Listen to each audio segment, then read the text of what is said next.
Craving your next action-packed adventure? Audible delivers thrills of every kind on your command, like Project Hail Mary by Andy Weir, where a lone astronaut must save humanity from extinction, narrated with stunning intensity by Ray Porter. From electrifying suspense and daring quest to spine-tingling horror and romance in far-off realms, unleash your adventurous side with gripping titles that'll keep you guessing.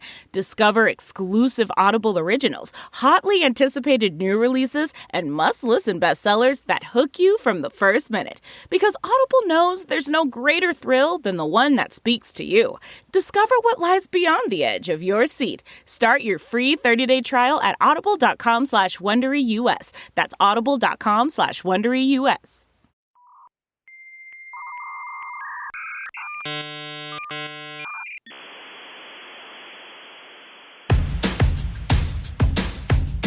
I'm as mad as hell, and I'm not gonna take this anymore! So they say that, never meet your heroes. Billy Joel's a hero of mine. I don't know if I want to meet him, but then I have, I've been working in this space for a long time now. I have, healthcare geek heroes, and one of them is a guy you may know. His name is Andy Slavitt, and he used to run CMS, which is Medicare for the entire country. He worked with Obama, a bit with Trump, but his story's way more interesting to me, not because of that healthcare geekery, because, when the country shut down in March of 2020, he was just starting a podcast because his son Zach's like, Dad, you're a wonk. Maybe you should have wonkery in podcast land. But all of a sudden, he was picked up by Lemonada Media, and they turned his idea of a show called In the Bubble into this fascinating, entertaining, almost like a Babelfish translator of wonkery to humanity. So this is the story of when the healthcare wonk guy becomes the podcast hero we never knew we needed, and the unwitting host to guests like Tina Fey and Al Franken and Matthew McConaughey, all trying to help bring some humor and some sanity to the country back in the days when we were sanitizing our Amazon boxes. In the Bubble became one of the top 10 podcasts in the country and appointment listening for everyone that was trying to just figure out what the hell we're going to do now. And it is definitively on my Mount Rushmore of podcasts you need to subscribe to. So please enjoy my conversation with Andy Slavitt. Let's get started.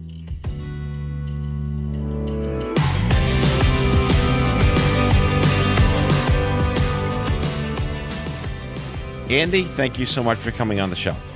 Nice to be here. Thanks for having me, Matt. So, Matt or Matthew? You can call me whatever you like. Matt's perfectly fine. I've never interviewed somebody that became the accidental podcaster. And to be honest, I've been digging to try to find the origins of how In the Bubble got started. We know when it got started. It's very popular. But from your mouth, I'm just genuinely curious to know, all right, the country went to shit. Someone's like, Andy needs a show. Right? How did that happen? You're not going to believe me. My, at the time, 17-year-old son, Zach, who's a pretty quiet kid, but was home because of the pandemic, said, hey, Dad, you should do a podcast. And I have to realize the context. Any of you who have 17-year-old kids would know this. The idea that your son or child would ask you to do anything at all is very unusual. So if he would have finished the sentence with, Dad, you should mulch the yard with me, he and I would be in the mulch business today, and there never would have been a podcast. But I was motivated to do something with him, and I said, yeah, I would.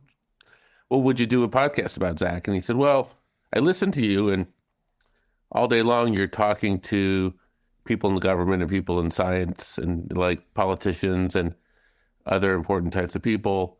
Why don't you just broadcast those conversations and just, we'll let people go inside, the bubble with you or whatever.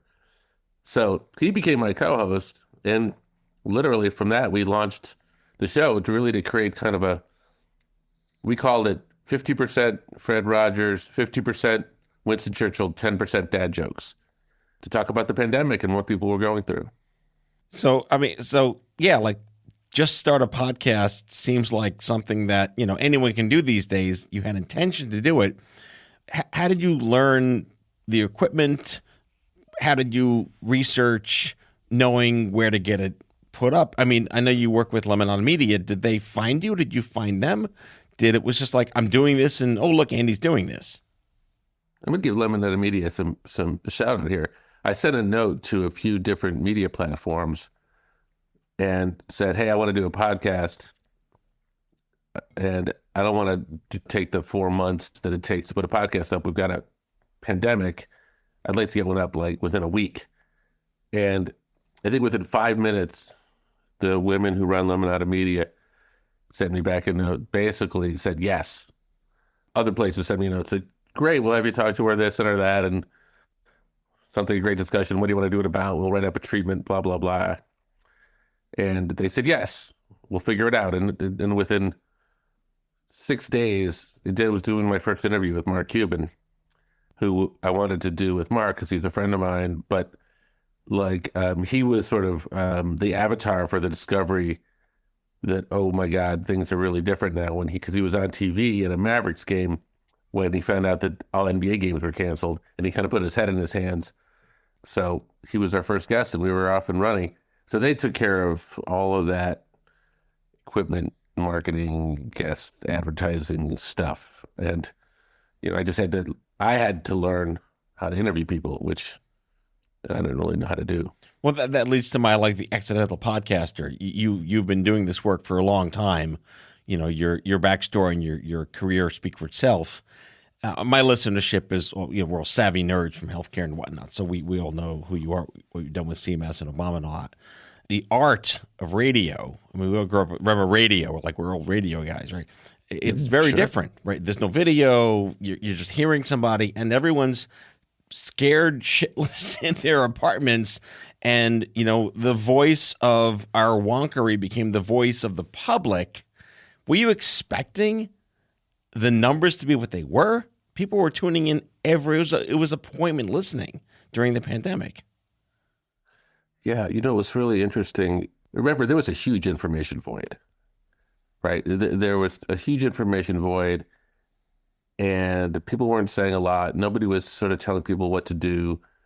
The government wasn't looking particularly on it at the time.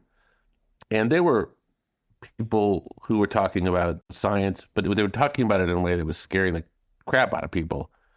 We were learning for the first time about how a virus invades the human body. And, for scientists, we're like, this is just how it works. But for those of us who had never put time on it, everything we learned was awful. What do you mean if you don't have symptoms, you could go into shock? What do you mean you get ventilated and you don't come out of it? What do you know? Everything we heard was horrible. So you mean if I touch my groceries, I'm going to be on a ventilator? And the truth is, there's a scientific element to it, the hard science. There's also a social scientific element to all this, like our psychology and what's happening to our education. And maybe you started a small business 10 years ago that was your life's dream, and now it's going to close. And there's just all kinds of stuff happening. And that's why I said, 50% Fred Rogers, 50% Winston Churchill, 10% dad jokes, because I think people needed some understanding and some sympathy and some sense of love because they were not able to see the people they love, and they needed some source of strength, and they needed to know that the world was going to continue to go on. I mean, I would bring out people who were doing shows on cable and network television, who were doing the news, who were telling me they were scared and that they couldn't read the news without quaking. And I'm like, don't do that. Don't do that. People need some normalcy. People need to see you reading the news in a way that tells them, oh my God, we still have other stuff going on in this world. You can't take that away from people. And I didn't really completely recognize, I'll be honest with you, Matt, that people became listening to the show because it was a sort of a comfort to them. And I kind of sensed maybe, the reason I had my 18-year-old on the show is because, some monotone 18-year-old boy, talking to his dad, sounding incredibly bored, gave people a sense of normalcy. And I wanted people to listen with their kids who had questions and feel okay about it. And so I had, comedians and other people on, and So it was, people probably get the sense that I was going through it with them, not any different than that. I would contend that to be factual. I was heard. I remember hearing it referred to as the pandemic fireside chat. And if I may adjust your personality calculus for a second, I think it's 40% Winston Churchill, and here's a compliment: 10% Al Franken. Wow. You have this wonderful, dry, comedic wit about you that emerges at exactly the right moments. And I have 13-year-olds, and not quite as meh yet as Zach was for the first couple of episodes. Right. But again, it was so resonant that this is you and your family stuck in a house trying to make do. And you became the unwitting arbiter, the unwitting babblefish of wonkery to humanity. The comedy became a source of it became an issue, and it reared its ugly head when we had Tina Fey on. And when I listened to that episode, instead of appreciating Tina Fey's humor, I spent the entire episode trying to prove to her that I was funny. And she would make a joke, and I would try to play along and add on to the joke. And of course, she's a good sport, and she continued to add on to the joke, which only encouraged me to think, oh my God, I must be funny. And I realized, oh my God, I have this, if I were a Shakespearean character, the death of me would be this desperate urge for people to say that I was funny. And so I had Camille Nanjiani on, and I had all these, comedians on, and I found myself trying to be as funny as they were. And I had Franken on, who's like, Andy, don't do that. Don't do that. Don't do that. Yeah, I remember that episode. You're not Tina Fey. She's a professional. But that's my whole point, is the show became more than science. It brought this level of it's hard to be funny and comic driven and humor based when things are really bad. But honestly, that's some of the stuff that gets us through it. And I totally felt that way. And it worked. It worked. I mean, it became like a celebrity entertainment show about really serious things. And the blend, I'd go out on the limb and even say the blend was almost brand new to what people are now coming to understand podcasts are. Mm-hmm. Mm-hmm. Well, it's funny because when it became clear that we weren't going to be talking about the podcast forever, thank God, and we had to make a decision as where we're going to continue the show. And the producers and the owners of Lemonada were very gung-ho that we should continue this show. And they said, In the Bubble has lots of themes it can extend. And I said, I'm not so sure. I don't really know. I mean, I understand that people listen to us for a specific thing, but so I asked the audience permission. I said, what should I do? You want me to I appreciate you all listened, but if you stop listening, I'm not going to do this anymore. So I'll know soon enough. But, what do you want me to talk about? And is there something that runs from this? And what I heard and what I've experienced is there's a lot of stuff that scares people, like climate change, for example, or school shootings, or a war around the world in Ukraine, or like runaway inflation. Like you and I could probably make a list that we could go for an hour, we would still be going. And it's that stuff scares us. We feel a little bit helpless, like, what am I going to do about climate change? Yeah, I'll do my part, but like the world's screwed up and getting worse and it's changing on us. And what you do is you bring real experts on, many of whom we haven't heard of before. You ask them really stupid questions because you're not, you don't understand science.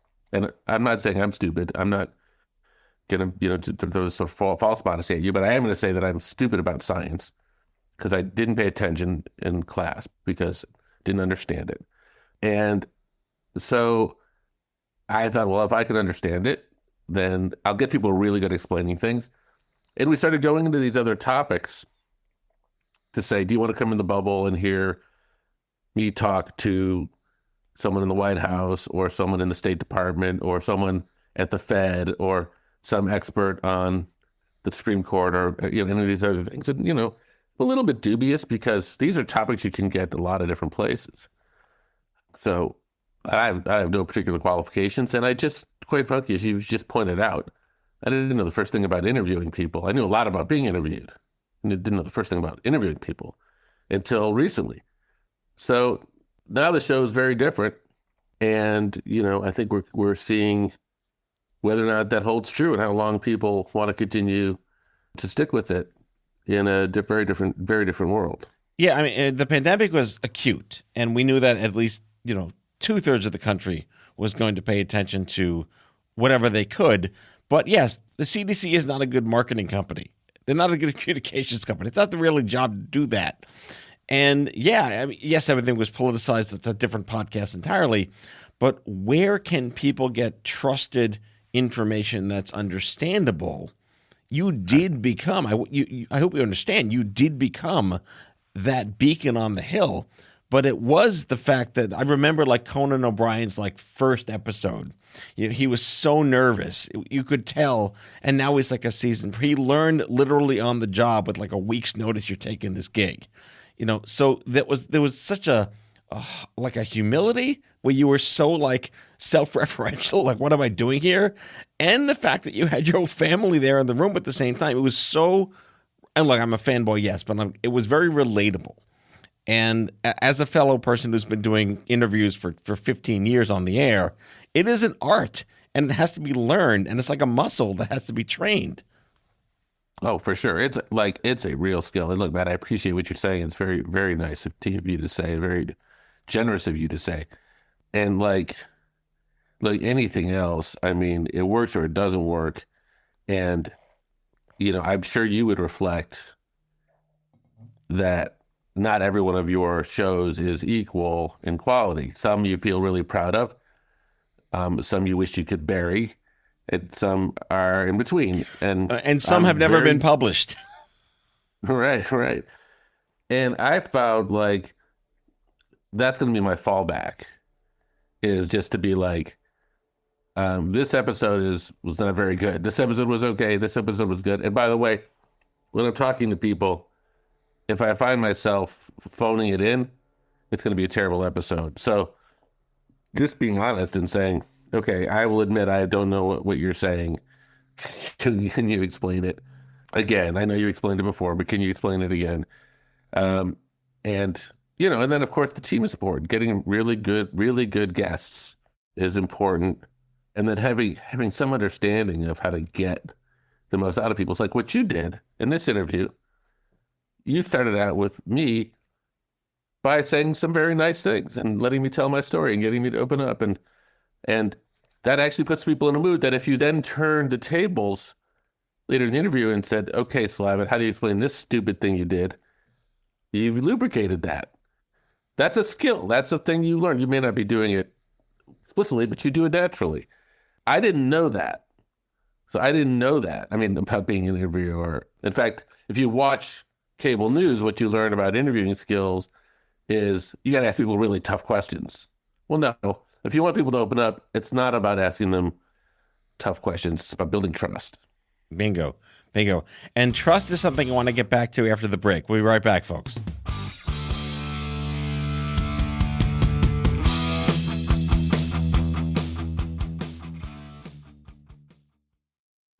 Are you looking for a new job or want a career change? Look no further than Monster.com. Need a little help standing out? Our expert resume writing services will make sure you shine. Want to brush up on your interview skills? Engage with our AI interview prep tool. Want some advice on negotiating your new salary? Visit our salary tools and extensive library of career advice articles, and you'll have all the tips and tricks you'll need to succeed. Visit Monster.com today and take the first step towards your career. Monster.com. Find your right job fit.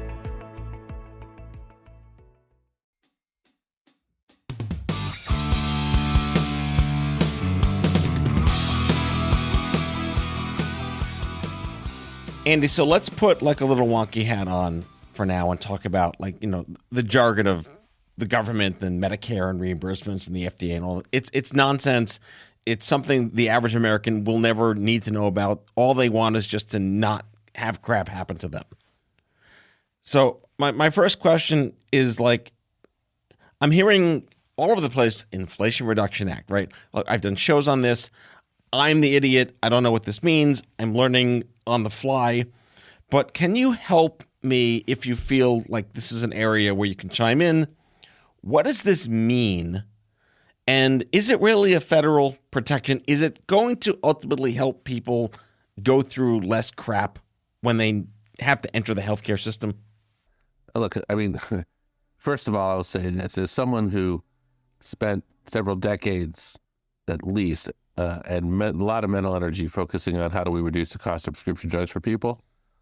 The fact is, when that legislation passed, the only thing that I could think about were the climate provisions because they were so important. And honestly, we will look back in 10 years and 15 years and we will know how far we've gotten.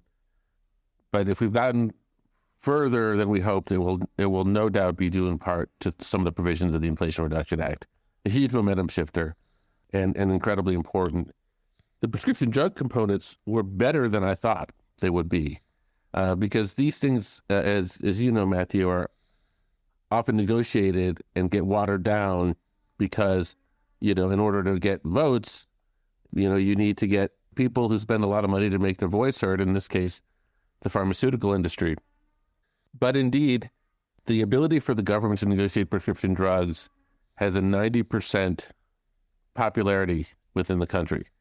The majority of libertarians thinks that the government should be able to negotiate the price of prescription drugs. People think it doesn't make sense not to. So now that they've passed the ability to do that, they've got to implement it. And the woman in charge of implementing it is a woman named Mina Seshamani at CMS. She's a physician and an economist. She's brilliant. She's smart. She's a good listener. She's the perfect person to do it. And they've taken some of the first steps. But yes, will Americans feel it? Americans who get insulin will start to feel it immediately. Americans who want it out of pocket, who spend more than $2,000 a year on drugs, will start feeling it pretty quickly. And the cost of prescription drugs, 10 at a time, over 10 more each year over the next number of years, are going to come down in price. And that's a good thing. That leads to another question about the FDA. I mean, the FDA is now like every American knows about the FDA because of COVID and because of the pandemic. We know all about this stuff. We become literate in the wrong sense of the word. But is it true that Medicare is trying to re-adjudicate FDA decisions? So the FDA and Medicare do two different things. FDA makes a decision, one specific decision about a drug. Is it safe and effective? That's it. Nothing about price, nothing about whether it should be covered, nothing about whether it should be paid for, nothing about how it should be paid for. CMS decides coverage and reimbursement. Should Medicare cover it? And how much should we reimburse for it? And by the way, because it's Medicare, you won't find pediatric drugs. Medicare doesn't care about pediatric drugs. They care about drugs for seniors. So Medicare has a very specific job to play, and it's about paying for things, how they get paid for, and how they get priced. The FDA doesn't concern themselves with that. They are asking a very different, but related and important question, which is, does this drug work, and is it safe to take? This is where, like, you go to your pharmacy, and it goes from $20 to $50 for a copay. And that's something people can feel every day in their wallets. But that's not inflation-based, is it? The costs of copays just go up because of what? That is medical inflation. Now, your question is, do we have medical inflation because the underlying cost of those items behind them are going up? In other words, does it cost more to manufacture the pill or to deliver the pill or whatever? Some costs are going up. Labor costs are going up. We're paying people more. We're paying people tax more, pharmacists more, transportation costs are going up. So people are going to see those pass through in what they pay at the pharmacy. Some costs go up, though, not because there's underlying costs that are going up, but because the pharmaceutical companies or someone in the pharmacy chain, i.e. a pharmacy benefit manager, most people listening to your show know who they are, will have the ability, the leverage to raise the price of the drug because either they're still on patent and there's no competition, or the market's just generally allowing them to do that, and there's not the negotiating leverage that you get in other things outside of prescription drugs. So very tough thing to get your hands on, but people pay more when effectively the system essentially allows people to expand and grow their own piece of the pie. So I let a lot of people know we were doing this show, and I actually got a question to ask you from one of them. And it's kind of tongue-in-cheek because it makes fun of the pharma ads, but it's that super fast lawyer talk at the end of every commercial that says, if you can't afford your medicine, we can help. Can you break that down for us? Sure. I mean, so pharmaceutical companies some time ago needed an answer to the question of how can you charge $18,000 a month for this drug? And their first answer has always been, well, nobody pays the $18,000 because insurance companies buy it in bulk. They pay much less than that, and then they make you pay much less than that at the counter. So but that answer doesn't work in every occasion. It doesn't work when it comes to people who don't have insurance. And so they said, okay, well, we need an answer for that. And so the answer is, we'll create a program where if you send us your income and tell us you can't afford the drug, we'll arrange for you to get the drug at a lower cost. Now, you might think, oh, my gosh, that's so generous. That's very magnanimous of the pharmaceutical companies. But what they often do is they're selling the price at around the same price they're selling it for in many other countries, typically low and middle income countries around the world.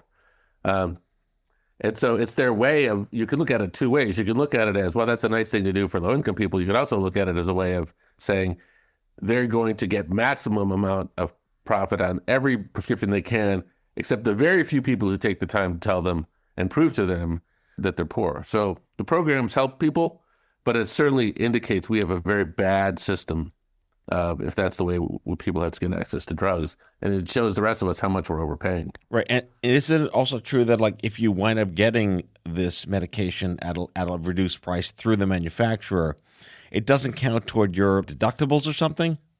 Yeah. I mean, you're often doing that outside of your insurance plan. So that's indeed true. I mean, look, the worst thing in the world, one of them, has to be getting told by a physician that you need to get your child a prescription and showing up at the pharmacist and then having the pharmacist say, great, we have your prescription ready. It's $1,500. And you only have $1,000 in savings. Now, that happens every day.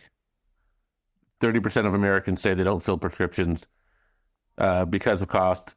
Close to 50% say it's happened to them at least once over the last year. I was at the pharmacy the other day when a young man asked for his prescription to be ready. And the pharmacist said, great news, not only do I have your prescription ready, but I have your other 3 prescriptions ready. He said, I don't want those other prescriptions. I don't have the money for those other prescriptions. And the pharmacist said, honey, those other prescriptions deal with all the horrible side effects that come from the first prescription we're giving you. You have to take them. And he said, I don't have the money. And I asked the pharmacist, because I was in line behind this young man, how often does it happen to you?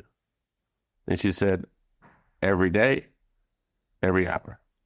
In this country. In this country. Yeah.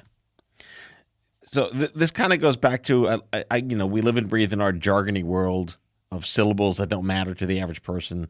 That's in line with their pharmacist. This notion of health literacy. And it really comes down to, how are you supposed to know about things you never expected to have to deal with? You were very vocal about Zach and all the shenanigans you had to go through with him. There are doctors that get cancer. There are nurses that get sick. No one is immune. Like, how did that feel for you to enter that system that you've been working with for such a long time? It is true, as you say, that when it happens to you, it feels different. And if you're making policy or thinking big thoughts, and that happens to you, it often gives people a different perspective. And people are very colored by their own experiences. I have had a lot of responsibility for a lot of people's health. One given time, 130 million Americans. And I used to read people's emails on a daily basis that they would write to me as the CMS administrator. And every day, and I would respond right away. So that people knew there was someone who was cared about their concerns. And I would hand them to somebody who would try to solve their problems. There are people with mentally and intellectually and physically disabled children who they can't get regular care for. There are people who have been bankrupt from a simple disease that took them by surprise. There are people that can't find specialists. Heck, I talked to someone the other day who runs an emergency room in California who said that they have a problem with kids on Medicaid who come in with broken bones and they can't find orthopedists, so they don't get them set right. And so they're back in the emergency room and they're walking funny. Children with permanent limps because they can't access. So these failures that we have are not theoretical. And lest anybody think, well, we've got an imperfect system, but we've got a lot of time to fix it. The reality is we've got a system that works okay for you if you have a salary and a good insurance company and an HR director, and you speak English and you have plenty of time and you feel like you can have a peer level conversation with a clinician and you'll willing to advocate for yourself if you don't get what you want, then the system works fine. But if you're a single parent without a lot of savings, who has to get paid by the hour in order to get paid, who doesn't have great insurance, who the system overlooks, who may or may not speak English as a first language, and you may or may not have access to specialists or the medicine you need, the system is not even serviceable at its most basic level. It's as bad for you as it is for people in sub-Saharan Africa. Maybe as a loaded question, is it better than it used to be, or is it worse because of different circumstances, or is it unfair to conflate 20 years ago from today? It's much better than it used to be, largely because of Medicaid expansion and other initiatives. But look, I mean, we have a problem in that we have people who fall through this safety net every day and who have to, I think most Americans would agree, should be able to get access to the care they need for the people in their family, in their lives, if someone gets sick. And they just can't. And when you can't, it's an existential crisis. But Medicaid expansion just transformed the lives of millions and millions of people. People with Medicaid expansion, more people own homes, fewer people have payday loans, people are able to work more. We've reduced maternal mortality, we've reduced childhood mortality, we've reduced cancer, we've reduced cardiac death, all of those kinds of things. And that's just one program. If you went even further and said, we're going to do things like create a permanent childhood tax credit so that people get, or paid family medical leave, people will be able to stay home when they're sick, care for their kids, have a little more money in their pocket for emergencies. So I'm actually greatly optimistic, not because we've solved these problems, but because we know what the solutions are. We have seen them work, and we know what the next solutions are, and they're in front of us. So all we need is the political will and the fight, the willingness to advocate for some of those policies. And I get that everything has a trade-off. I get we can't spend unlimited amounts of money in the budget. I understand that we have to make policy trade-offs. Believe me, I do. And I'm prepared to tell you what I think we would, if we wanted to have that wonky conversation, I'm prepared to tell you that we can afford all of these things. I would contend that most Americans don't know they have the power to be advocates. But even if they did, they need to be told where to be pointed. And there is no one shortest path from I'm pissed to a policy. What advocacy means to me and to many of my listeners and my community is we need to guide the right angry people to the right awesome policies, because that's the only way. I mean, Obama used to say, what is it? Don't boo, vote. Let me give you a happy note. There have been 3 truisms in Washington, D.C., which is you can never win a battle against the gun manufacturers, you can never win a battle against pharmaceutical companies, and you can never win a battle against oil and gas, right? Those are people who spend lots of money, and they render our votes and our democracy rather meaningless because they're able to block anything that hurts them.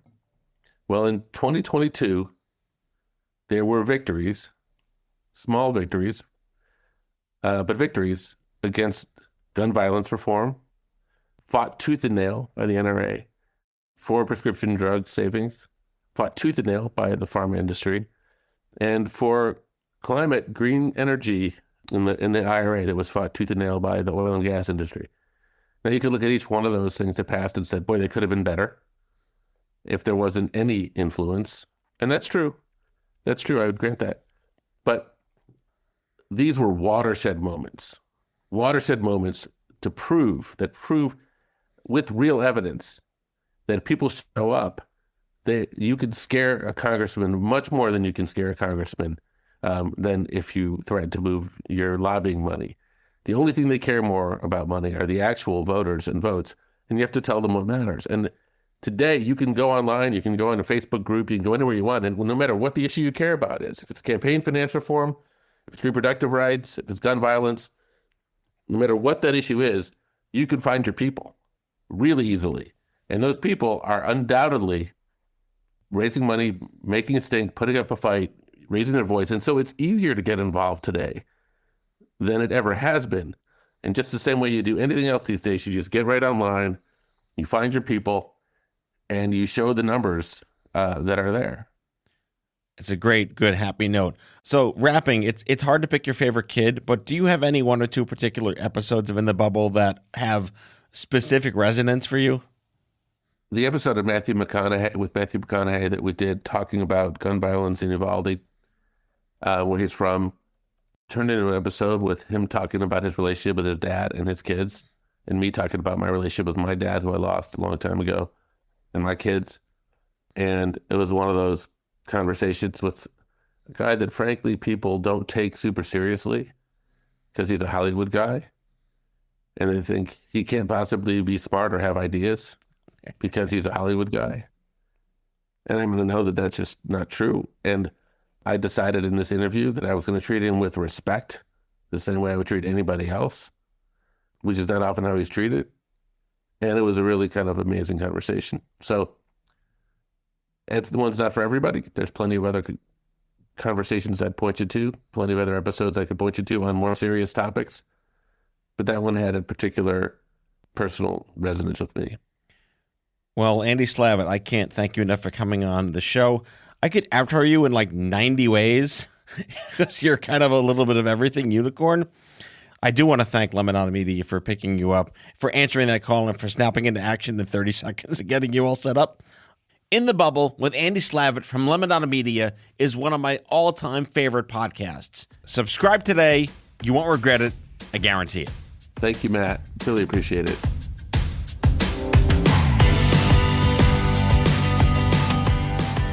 Out of Patience with Matthew Zachary is an Off-Script Health production.